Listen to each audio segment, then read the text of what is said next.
రాష్ట్రం మీద లక్షల కోట్ల అప్పులు తీసుకున్నారు, కానీ మనకు ఒక వెలుగుండ ప్రాజెక్ట్ తేలేకపోయారు. అలాగే గత ప్రభుత్వం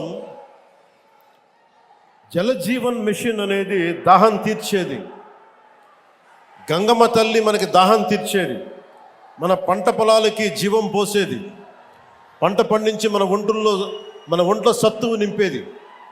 అలాంటి గంగా సమానమైన నదీ జలాలు ఉండాలి.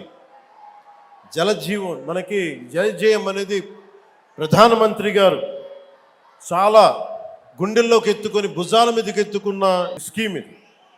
అలాంటి స్కీమ్కి ఈ రోజున మాట్లాడితే గత పాలకులు మళ్ళీ రౌడిజం చేయడానికో గూండాగర్దీ చేయడానికో రౌడిజం చేయడానికో అలాంటి భావన మళ్ళీ ఉంది. మీకు తెలుసు కదా, రౌడిజానికి గుండాగర్దీలకి బయటపడితే మన రాజకీయాలకు వస్తాం, కేసులు పెడతాం, వస్తే 29లో మేము అంతు చూస్తామంటే మీరు రావాలి కదా. మీరు ఎలా వస్తారో మేము చూస్తాం. నాకు వారి మీద, వైసీపీ నాయకుల మీద ఈరోజు చెప్తున్నాను, మొదటి నుంచి చెప్తున్నాను, వ్యక్తిగతంగా నాకు ఎవరి మీద కక్ష ఉండదు. మనస్ఫూర్తిగా నా గుండెల మీద ఆత్మసాక్షిగా చెప్తా, నాకు ఎవరి మీద కోపం ఉండదు. కానీ మీరు సగటు మనిషిలో, ఈ దేశంలో ఉన్న సగటు మనిషికి, సగటు మధ్యతరగతి మనిషికి, సగటు రైతుకి, సగటు యువకుడికి, సగటు యువతకి మీరు కనుక భయభ్రాంతుల్ని క్రియేట్ చేస్తే దాన్ని ఎదుర్కొనే కదా ఇక్కడ దాకా వచ్చాం. మీకు 151 సీట్లు వచ్చినప్పుడు కదా, నేను 2 చోట్ల ఓడిపోయినప్పుడు కదా మేము ఎదుర్కొని బలంగా నిలబడింది. అంటే గుండెల్లో ఎంత దమ్ము ఉండాలి, రక్తంలో ఎంత వేడి ఉండాలి మీలాంటి వాళ్ళు తట్టుకోవాలంటే. నాకు తెలిసిన సినిమాల నుంచి వచ్చినవాడిని, సినిమాలో డైలాగులు చెప్పను నేను. కుత్తుకలు కోసేస్తాం, మిడకాయలు కోసేస్తాం అంటే కోయడానికి మేమేమన్నా చొక్కా ఇప్పి చూపిస్తామా?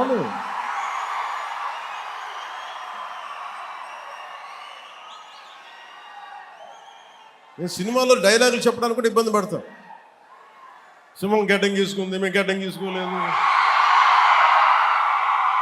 ఈ సరదాగా ఉంటాయి, మిమ్మల్ని చీరప్ చేయడానికో సరదాగా చేయడానికి. నిజంగా గడ్డం గీసుకుంటే దరిద్రంగా ఉంటుంది. చూడు, ఆలోచించండి, స్నానం చేయకుండా మట్టి కొట్టుకుంటా. అంటే ఇవన్నీ ఏంటంటే సినిమాల్లో చెప్పిన డైలాగులు. అవి ఎందుకు చెప్తున్నానంటే సందర్భానుసారంగా చెప్తున్నాను. ఖచ్చితంగా మీరు అద్భుతమైన పాలన చేసి కనుక ఉండుంటే మీరు 11 సీట్లకు వచ్చేవాళ్ళు కాదు. మీరు అంటే ఇది రెలవెంట్ కాబట్టి చెప్తున్నా. ఇది కక్ష తీర్చుకునే ప్రభుత్వం కాదు. ఇది తప్పులు చేస్తే శిక్షించే ప్రభుత్వం ఇది.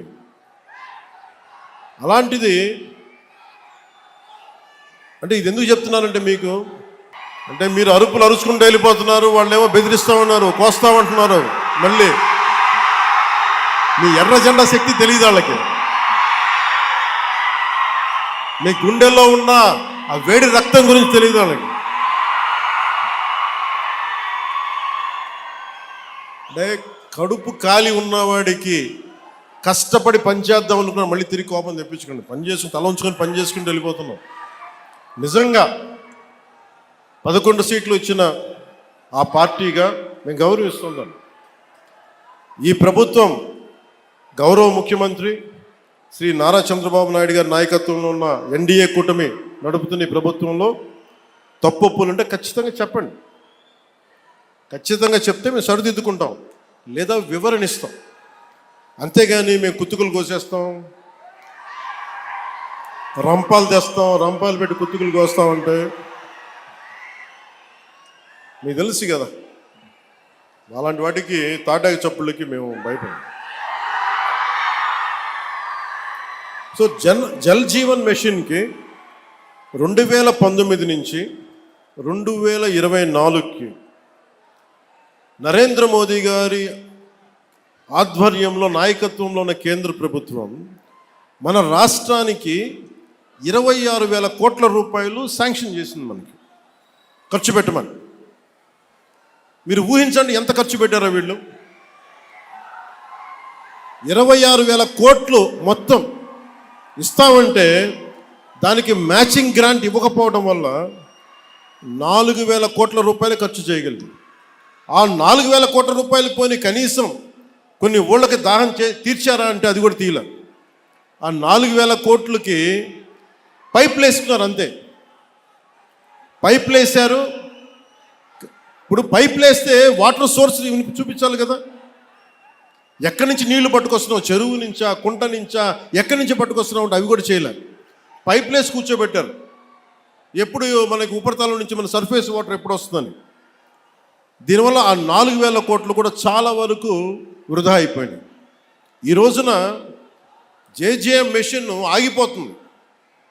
ఈరోజు మనం కూటమి ప్రభుత్వం ఎందుకు ఇంత బలంగా ఉన్నామంటే మీరు మా మీద పెట్టిన నమ్మకానికి అన్నదమ్ములు, ఆడపడుచులు, యువత, పెద్దలు, పిన్నలు, రైతాంగం, మధ్యతరగతి అందరూ నమ్మి ఓటేస్తే జల్ జీవన్ మిషన్ పథకాన్ని మేము ఆపేస్తున్నాం అని కేంద్ర ప్రభుత్వం చెప్పారు. నాకు కంటిన్యూ చేయాలని లేదు మాకు. ఎందుకంటే నీళ్ళు ఇవ్వడం అనేది స్టేట్ సబ్జెక్ట్.